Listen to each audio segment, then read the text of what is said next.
सबसे पहले सभी को नमस्कार। निफ्टी फिफ्टी के अंदर जैसा मैंने बताया था कि आज के दिन गिरकर ही बंद होगा, तो आप देख सकते हो गिरकर ही बंद हुआ। तो मेन मकसद यही है, इसका मैं 5 मिनट के चार्ट पे ले चलता हूँ। अब ये देखो, ये खुला और गिरते गए गिरते गए गिरते गए, तो उसको कमाने का मौका नहीं दिया। ऊपर नीचे ऊपर नीचे ऊपर नीचे, इसीलिए मैं बोलता हूँ ईटीएफ में काम करो। और क्यों बोलता हूँ, आप लोग को लग रहा होगा कि ईटीएफ में क्यों बोल रहा हूँ। इसको अभी आप देखोगे इसको, तो यहाँ पे जिसने भी पुट में पैसा कमा के गया, उसके दिमाग में यही लग रहा है कि ये ब्रेकआउट दे दिया नीचे का तो पुट बाय कर लो, गिरेगा गिरेगा। फिर ऊपर जाता है तो निकल जाता है, फिर वो ब्रेकआउट दिया नीचे का तो गिरेगा गिरेगा, पुट बाय करो, फिर वो ऊपर।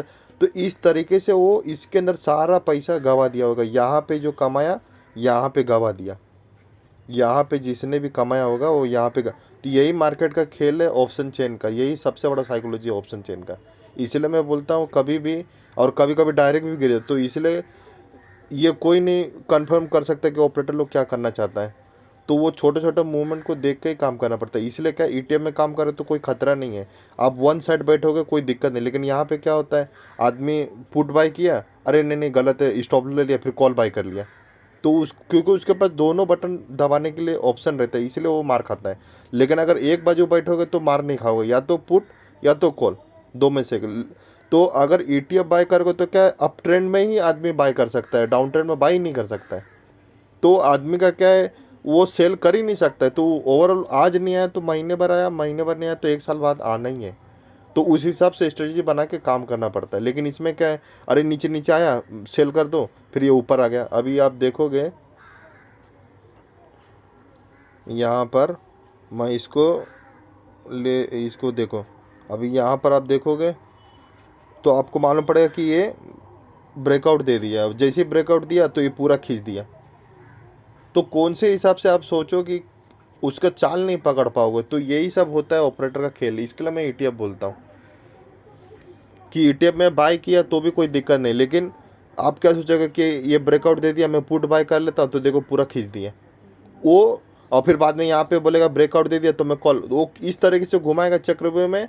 बाद में वो ट्रेंड में चलता है, लेकिन वो आपको पता ही नहीं चलेगा कि अप ट्रेंड है कि डाउन ट्रेंड है। वो गोल गोल गोल चक्रव्यूह में फंसा देता है। तो उसमें क्या ना, ईटीएफ बाय किए तो कोई दिक्कत नहीं, क्योंकि वो वन साइड आप बैठे हो, अप ट्रेंड का। अगर नहीं हुआ तो मैं वेट करूँगा 1 महीना 1 साल, वो इस तरीके से कोई गड़बड़ी नहीं। लेकिन इसके अंदर क्या है, पुट बाय कर लिया, अरे रे साला ये ब्रेकआउट दे दिया, निकल जाओ, कॉल बाय कर लो, कॉल बाय कर लिया तो फिर नीचे आ जाता है।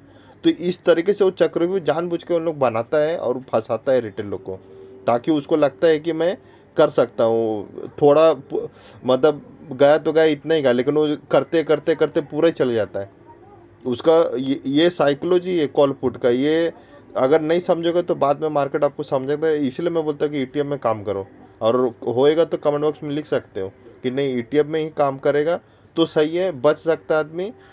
ऑप्शन में कभी नहीं बच सकता। ऑप्शन में सिर्फ एक बार दिखाता है कि 10 रुपये वाला चीज़ 100 रुपये चले गया, उसके बाद पूरा धोते धोते धोते उसका पूरा पैसा जाता है। और जब वो 10 से 100 रुपये जाता है तब उसके हाथ में वो चीज़ नहीं रहता है, उसको पता ही नहीं चलता है कि ये जाने वाला है। जब वो ट्रेंड ख़त्म हो जाता है उसके बाद लगता है कि हाँ मैं अब ये 10 वाला चीज़ खरीद लेता हूँ, 100 रुपये होगा, वो जाता ही नहीं, उधरी मारा पड़ा हुआ गल जाता है। तो ये इन लोगों का बहुत बड़ा साइकोलॉजी, बहुत बड़ा गेम बना के रखा है इन लोग। वो रिटेल लोग को समझ में नहीं आएगा, इस तरह से गोल गोल गोल गोल घुमाएगा। अभी आज मैं बोला था श्योर शॉट की गिर के ही बंद होगा गुरुवार को, बहुत बड़ा कोडवर्ड था इसके अंदर। तो वो फिर भी आज रिटेल लोग कमा नहीं पाएगा, क्योंकि ये ऊपर नीचे इस तरीके से गोल गोल गोल गोल घुमाता है। मैं खुद ही जो आश्चर्यचकित होगा कि गैप अप हुआ तो इतना तक हो सकता था, इतना जोर से मार रहा है कि दिमाग ही फेल हो गया कि करना क्या है। तो इसलिए क्या, ईटीएफ करोगे तो कोई टेंशन नहीं। ओवरऑल क्या, अभी प्रॉफिट नहीं आया तो मेरे पास माल नीचे पड़ा है तो मैं 16,600 पे माल और डाल दूंगा। इस तरीके से स्ट्रेटजी बनाओगे तो फ़ायदा होगा। तो अभी मार्केट क्या करता है, अभी मार्केट का समझना होगा। ऐसे तो ये मार्केट अभी ज़्यादा गिरने वाला नहीं है, लेकिन अभी भी ये डाउन ट्रेंड अप ट्रेंड नहीं है मेरे हिसाब से, और अप ट्रेंड का सिग्नल नहीं है मेरे हिसाब से, डाउन ट्रेंड ही है। तो बच के रहना, अभी भी अप ट्रेंड का कंफर्मेशन अभी दिया नहीं है। तो यही होगा कि थोड़ा बहुत अगर ऊपर जाता है तो फिर गिरेगा, लेकिन 16,700 के आसपास तो आएगा, वो गैप कवर करेगा, उसके बाद ही मैं ETF में बाय करूँगा। और आपको अगर बाय करना है तो आप अपने हिसाब से देख लीजिएगा। बाकी अगर देखो तो मैं ये निकाला हूँ, लेकिन फिर भी मुझे मालूम है कि ETF में काम करोगे तो सही है, बाकी ये सब से कोई मतलब नहीं है। और आप लिख के बताओ कमेंट बॉक्स में कि सही बोलता हूँ कि नहीं बोलता, कितना वोलेटाइल क्या है। अब देखो इसके अंदर ये ऊपर, ये नीचे, ये ऊपर, किधर भी आदमी कुछ भी सोचेगा तो जैसे ही हाई ब्रेक किया तो नीचे आ गया, जैसे ही ये लो ब्रेक किया तो ऊपर आ गया। तो ये इस तरीके से इन लोग साइकोलॉजी पैदा करता है कि वो गड़बड़ी। और मैं गुरुवार को कभी काम नहीं करता क्योंकि मुझे मालूम है वो इतना फास्ट तरीके से काम करेगा, आपको सोचने को ही नहीं पता चलेगा, ना स्टॉप लॉस हिट होगा ना कुछ होगा। तो इसके लिए मैं मंथली एक्सपायरी में काम करता हूँ। ज़्यादा करके मैं यही करता हूँ कि अगर मैं फंस गया या कुछ हो गया तो मैं नीचे और कुछ माल डाल के उसको ये कर दूँ। लेकिन फिर भी मैं बोलता हूँ कि कॉल ऑफ पुट खतरनाक है, जुआ ही है। मतलब वो आप किए तो ऑपरेटर को मालूम है कि ये आदमी पैसा कमाए तो उससे लेके जाएगा कहीं ना कहीं। तो इसीलिए मैं बोलता भी हूँ कि कभी भी अगर एक दिन कमा लिया आप तो 2 दिन तक आपको नहीं जाना है कम से कम।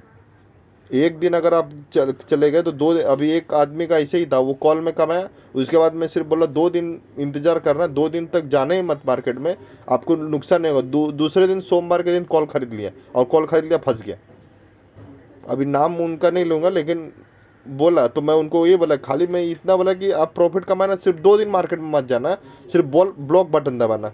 ब्लॉक क्या होता है कि निफ्टी 50 में फ्यूचर का एक ब्लॉक बटन आता है, वो दबा दोगे तो ऑप्शन बाइंग सेलिंग नहीं कर सकते हो, सिर्फ इक्विटी में काम कर सकते हो। तो वो अगर आदमी देखेगा निफ्टी 50 को तो आदमी उसके अंदर बाइंग करेगा ही करेगा, चाहे तो कॉल में करेगा चाहे तो पुट में करेगा। क्यों? क्योंकि दिमाग लगाता है वो। अब जैसे यहाँ पे कैसा ये निफ्टी 50 है, ठीक है, तो इसमें कैसा वो दिमाग लगाने लगता है कि अरे ब्रेकआउट दे दिया, ब्रेकआउट दे दिया और सेल करो, सेल करो। तो ये दिमाग लगा, तो इसके लिए मैं बोलता है कि वो ऑपरेटर को भी दिखता है, वो इस तरीके से गोल गोल घुमाएगा ना, आपको कंफ्यूज कर देगा। तो इसलिए ब्लॉक बटन दबाना पड़ता है। तो अभी आप देखो यहाँ पे कम से कम ये यहाँ पे जो रैली कमाया है, तो कम से कम 2 दिन भी रुकता आज और कल के दिन तो भी वो अभी अभी इसके अंदर रैली था तो इसके अंदर काम कर सकता है। लेकिन वो खुजली होएगा तो बोला कि और करेगा और करेगा, तो ले 17,000 के चक्कर में वो पूरा गवा दिया, थोड़ा थोड़ा थोड़ा थोड़ा करके पूरा खींच लिया मार्केट। और वो ऐसा करता ही है मार्केट जानबूझ के। तो इसलिए मैं बोलता हूँ ETF में काम करो, ये कोई श्योर सेट कोई मतलब नहीं है ऑप्शन में। कितना भी करोगे आज नहीं फेल होगा, 1-2 साल बाद फेल होएगा, क्योंकि ऑपरेटर यही सोचता है, अपडेट करता है। यानी अगर आप पहली कक्षा से तीसरी कक्षा में पहुंचोगे तो इन लोग 10वीं कक्षा में आदमी लोग हैं, और 10वीं कक्षा से सीधा 15वीं कक्षा में पहुंच जाएगा ऑपरेटर लोग। कहने का मतलब कि जैसे पहले बटन वाला मोबाइल आता था तो उसमें अपडेट आते आते वो स्क्रीन टच हो गया, तो वैसे ही इसके अंदर भी ये जो टेक्निकल ये सब इन लोग बनाते हैं उसके अंदर भी बहुत सारा फिर अपडेट करता है और बहुत सारे हार्ड कर देता है। वो हार्ड इस तरीके से करेगा कि आप ऑप्शन में काम ही नहीं कर पाओगे तो सिर्फ ETF में कर पाओगे, क्योंकि उसको अपडेट बोलते हैं। यानी 2000 में जो अपडेट है उसको अपडेट करते करते मोबाइल को कैसे अपडेट करते गया स्क्रीन। मेमोरी कार्ड भी पहले बहुत बड़ा मेमोरी कार्ड था, फिर धीरे धीरे मेमोरी कार्ड छोटा होते गया, 32 GB, और लेकिन साइज उसका बढ़ते गया 64 GB ऐसा। तो वैसे ही उसको अपडेट बोलते। तो इसके अंदर भी वही होता है कि उन लोग इतना अपडेट करेगा ना कि कॉल पुट को जल्दी कोई पकड़ ही नहीं पाएगा, पकड़ेगा वो कमा लेगा, फिर वो वापस लेके जाएगा मार्केट। Thank you for